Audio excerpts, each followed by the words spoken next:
What's going on, guys? This is Rob, and if you're enjoying the content here on my channel, then make sure you hit the like button and make sure you hit subscribe so you can help decide what direction the content on my channel goes in the foreseeable future. Okay, so unpopular confession time. Unpopular confession time. I had never seen Rick and Morty until like a week ago.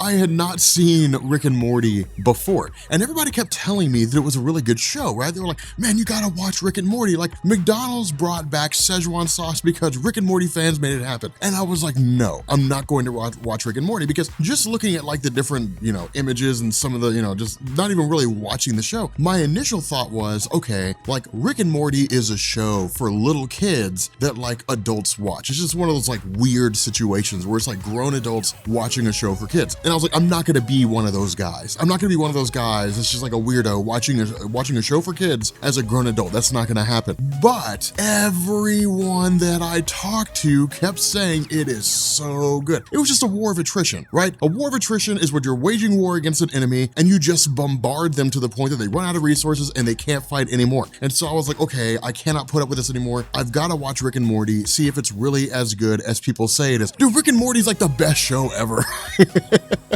I love Rick and Morty so much. Like it's it's such a cool show. Like I'm getting caught up. I'm still on season 1. I'm only like 5 or 6 episodes in, but I love this show. It's so good because it's so like it's an adult show. Like it's a show with adult themes, and it's just really, really funny and interesting to watch. So this story is actually written, or really the comics, as far as I'm aware, are written in their entirety by Zach Gorman. But the way this is done by Oni Press, or I guess Oni Media, is that it's really like All-Star Superman, right? For those of you guys who don't know, All-Star Superman is a 12-issue limited series, but all the comics are basically one-shots, but it all just kind of tells a cohesive story. And that's what this is. I mean, it's almost episodic in the way that it's done, like with the, the TV show itself. And it all kind of tells a self-contained story, but it continues on, with regards to its own little adventures and escapades and different things like that. And so initially what this does, of course, is it picks up with Rick and Morty, the two of them kind of engaging with the family. And again, the funny thing about this is that Rick is just kind of like lambasting Jerry, right? Because, Jerry, as the father of Morty, is always going on about like his son's education. He's like, my son needs to go to school. He needs to take his classes because my son, is kind of dumb and he needs to learn, all the stuff that he's going to learn in order to be a contributing member of society, and in order to just not be an idiot. The funny thing though is like, just like the show, Rick is just like, education is stupid. Schools are stupid. Like you can't learn anything important in school. I guess it's not really education is stupid. He's like, the way that schools teach things is stupid, which is true. But it's like, you can only ever really learn by going out in the real world and doing things for yourself. And so the idea here is that if Jerry's taking the stance that Morty needs to learn the things that school teaches in order to make money, then Rick's like, well, then I'm going to teach him how to make money like a man, like how to make real money. And so what happened is Rick had basically made this device that would allow them to transverse the space-time continuum. They can jump to different universes. And what they're going to do is they're basically going to jump to like the multiversal stock exchange. They're going to gamble. They're gonna jump into the stock market. And that's why I love this so much, is because it's like, what a terrible influence. Like Rick is a terrible influence on Morty. He's like, we can always take shortcuts, like we can always cheat. We can always like, try to take the quick and easy road instead of learning what we need to learn in order to actually understand what it is that we're doing. It's like, let's just take the quick and easy path. Now, the funny thing about this is halfway through, they're met up with a guy by the name of Talk, the Time Detective. And all this guy does is make clock puns. That's all he does, is make time puns. The whole time. That's all he does, is make time puns. I really didn't mean to make a time pun there, but that's all he does. He's like, I'll be watching you watching you. It's so weird to me, because there are instances in the comic and even the show where it's just like, okay, I mean, this joke's kind of gone on long enough. And there's other times where it's just like, I need more jokes.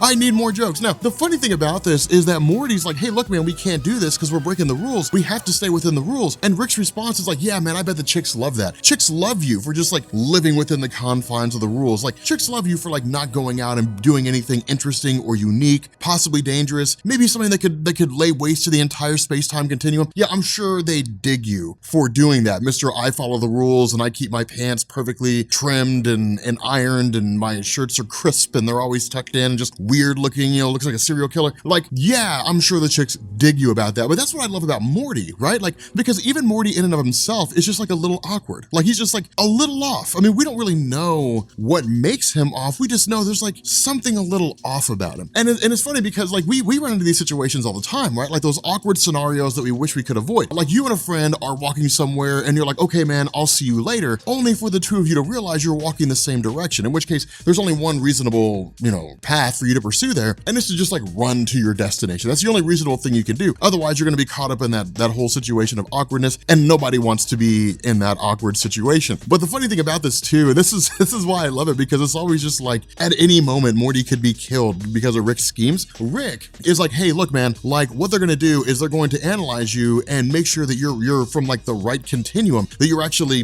betting on stocks from your right universe. Once we pass this test, then we'll be able to go ahead and we'll be able to just start engaging in the stock market. And that's what they do. They basically just kind of start gambling, and so on and so forth, and, betting on stocks, and they make a whole lot of money. It's like Morty and Rick Incorporated. Now, the funny thing about this is really more of like a metatextual situation, right? Like it's really more of kind of looking at the idea of how people view the stock exchange and how it can be used. For example, there are a lot of people who look at stocks and they're just like, yeah, man, stocks are like an easy way to make money. Buy low, sell high. Yeah, unless you're a day trader, you're probably not going to make a lot of money off the stock exchange. And the stock exchange is not something that you bet on for the long term. Like you don't go in and buy stocks of like ABC 123, that battery company from those MIT graduates. Like you don't bet on that for the long haul. Like you bet on them temporarily or for a short amount of time, but anything can happen that will change anything. For example, in Japan, energy stocks were going at $100 a share with regards to the nuclear program. Then the that whole nuclear meltdown happened and they were trading at $1,000 a share. I watched it happen. Like I was watching it all just unfold, and I was so mad because I didn't get in on the whole ground level when it all started blowing up. But mutual funds are what you get invested in for the long haul. When you're investing for retirement, mutual funds is what you go into. I did not mean to turn this into a lesson about the stock exchange, but it's just misconceptions people have. Like the stock market is easy money, and that's really what it is. Just kind of poking fun at that whole thing of people just failing to completely understand how the stock market works. And so the other half of this is that we really also get a little bit of the cowardice of Jerry, and that's really the importance of this first issue, because keep in mind, with Rick and Morty being as popular as it is, most people who would pick up this comic have already seen the show, but there are some who haven't. There's,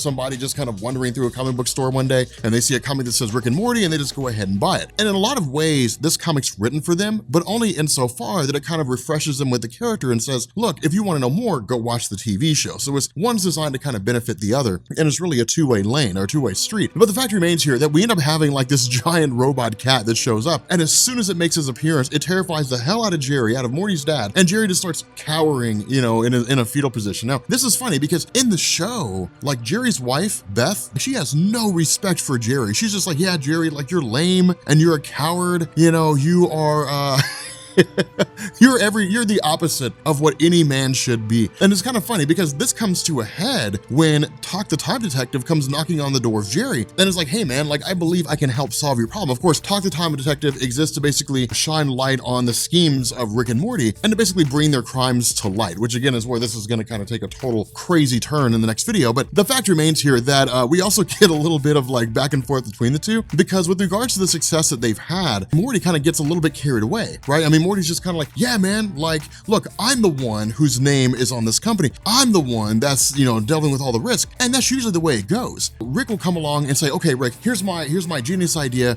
Let's go do this thing. And then like Morty's neck is the one that's always on the line, right? Like if anybody's going to die in this scenario, it's going to be Morty. Like if anybody's going to go to prison for all eternity in some other dimensional realm, it'll be Morty. Like it's always Morty whose neck is on the line. And that's what this is designed to feed into, right? I mean, this is not designed to basically act as though the Rick and Morty show has never happened. It's designed to kind of feed on what we already know about the show. And that's kind of the funny thing, is because, Morty's response here is like every single time we get into a scheme, like I'm always the one who's going to have his neck on the line. Like I'm always the one who's going to be in the most danger. Like I'm the one running the show here right now. Your company only exists because I allow it to, because my name was on the dotted line. And so what ends up happening is in the midst of them kind of getting into an argument and actually Morty trying to kick Rick out, well then suddenly like the Fuzz show up. up, right? Like the heat's onto them. The 5-0 is just surrounding the house. And so while they're making their escape, Rick and Morty are caught up with by the cops, and Rick's response is, well, I should have done, like, I'm gonna do the thing that I should have done at the beginning of all of this, which is to shoot at the cops.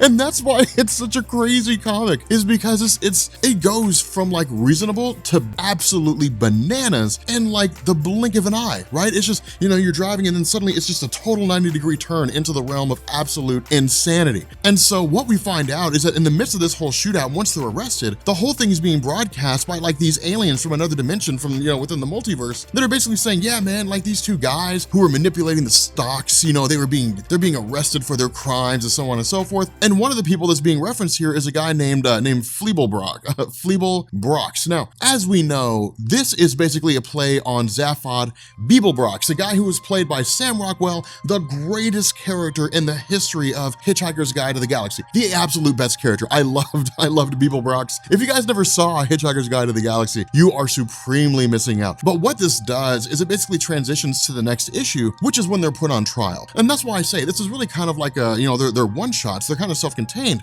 but it's also, you know, kind of feeds into a larger story in terms of what you would see in like a TV episode or something along those lines. But I absolutely love these comics. These comics are really, really insane. But, you know, indie days are kind of my days to just sort of upload stuff that I think is kind of, you know, out there, stuff that I think is just really kind of fun. But if you guys are new here to Comics Explained, make sure you guys hit the sub button to become part of the Rob Corps. If you guys want to see more Rick and Morty stuff, make sure you hit the like button and leave a comment down below. And for the 1 millionth time, people keep asking, when do we get more Walking Dead? I said in the last video, we're caught up. That means we have to wait until the story finishes before we can do some more. Otherwise, we're just doing incomplete stories. So yeah, anyway, The Walking Dead will come out when that story arc finishes, and then we'll catch up. They're released monthly, so we have to wait like 6 months, sometimes 7, for a new story to come out. Anyway, guys, we're gonna go ahead and bring this video to an end, and I will catch you all later.